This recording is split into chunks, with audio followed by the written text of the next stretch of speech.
የአውሮፓ ህብረት በሰሜን ኢትዮጵያ ያለው ውጥረት አሳስቦኛል አለም።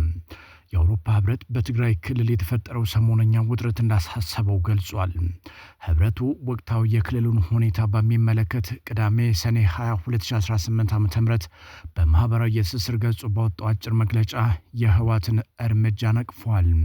የአውሮፓ ህብረት በትግራይ ጦርነት ወቅት ኢትዮጵያ ላይ ማዕቀብ ጥሎ የነበረ ሲሆን ከሁለት ወራት በፊት አቋርጦት የነበረውን የኢትዮጵያ እርዳታ መመለሱን አስታውቋል።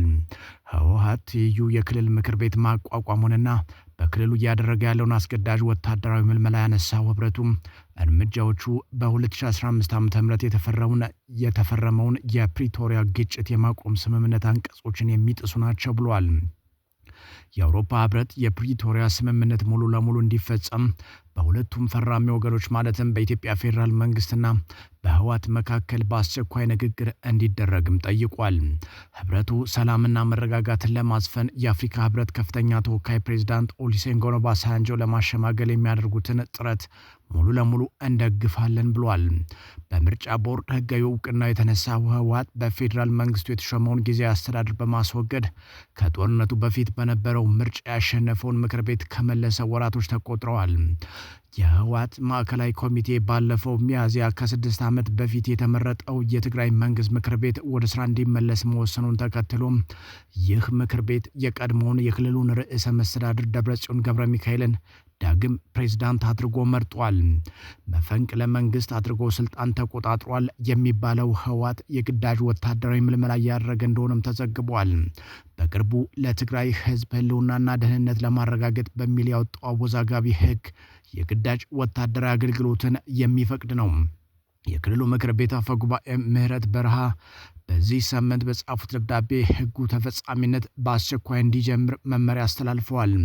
አስገዳጅ ወታደራዊ ምልመላው ከፖለቲከኞችና ከሰብአዊ መብት ተሟጋቾች ከፍተኛ ተቃውሞ የገጠመው ሲሆን ሂውማን ራይትስ ዎች ከሰሞኑ ባወጣው መግለጫ ህጉን ጨቋኝ ብሎታል። ባለፈው ግንቦት በህወሓት የተያዘውን የክልሉን መንግስት አስወግዳለሁ ያለና ራሱን የትግራይ የሰላምና የለውጥ ምክር ቤት የሚል ቡድን በአዲስ አበባ ተመስርቷል።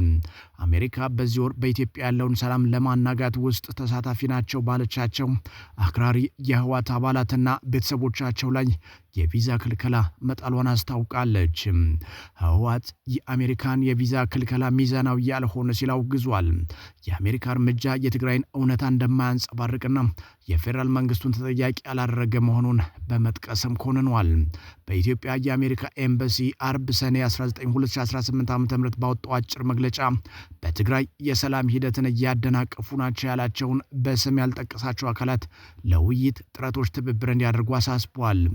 የፖለቲካና የሲቪል ማህበረሰብ መሪዎች በፖለቲካ ውይይት ውስጥ መሳተፍና የፕሪቶሪያውን ግጭትን በዘላቂነት የማቆም ስምምነት ሙሉ በሙሉ መተግበር እንዳለባቸውም አሳስቧል።